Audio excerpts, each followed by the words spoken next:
एक बार की बात है। सोहनपुर नाम का एक गांव था। वहां के रहने वाले लोगों को मुखिया ने ईमानदारी के साथ रहने की शिक्षा दिया करता था। सारे लोग बहुत ईमानदारी से रहते थे। एक दिन मुखिया ने सोचा, क्यों ना गांव वालों की परीक्षा ली जाए। उसने गांव के 3 व्यक्तियों को अपने पास बुलाया। तीनों व्यक्ति खुशी खुशी मुखिया से मिलने चले गए। मुखिया ने कहा, आज मुझे बहुत ज़ोरों की भूख लगी है। आप तीनों मेरे लिए जंगल से फल लाकर मुझे खिलाइए। तीनों व्यक्तियों को एक एक बोरा दी गई। तीनों व्यक्ति बोरे को लेकर जंगल की ओर चले गए। पहला व्यक्ति कुछ देर फल ढूंढने के बाद सोचा, मुखिया को क्या पता चलेगा कौन सी बोरी किसकी है। सोचकर वह पेड़ के गिरे पत्तों को चुनने लगा। ऊपर में फल और नीचे में पेड़ के पत्तों को डालकर बोरा भर दी और शाम होने का इंतज़ार करने लगा। दूसरे ने सोचा, मुखिया को क्या पता चलेगा कौन सी बोरी किसकी है।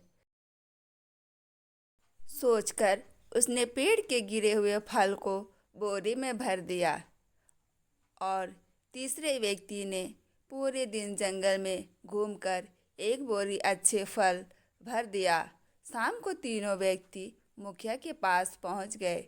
मुखिया ने तीनों व्यक्तियों को अलग अलग कमरे में बंद कर दिया और उसके द्वारा लाए गए फल उन्हें खाने के लिए कहा गया। यह भी कहा गया, जितने दिन तक फल समाप्त नहीं होता है उन्हें कमरे में ही रहना है। मुखिया ने कहा, मैं देखना चाहता हूँ आप कितने दिन तक फल खाकर रह सकते हैं। पहला व्यक्ति ने बोरे में फल और पत्ते डाले थे, इसलिए ज़्यादा दिन तक कमरे में नहीं रह पाया और जल्द ही बीमार हो गया। दूसरे ने पेड़ के गिरे फल बोरे में भरा था, इसलिए कुछ दिन तक फल खाकर स्वस्थ रहा। उसके बाद वह भी बीमार हो गया।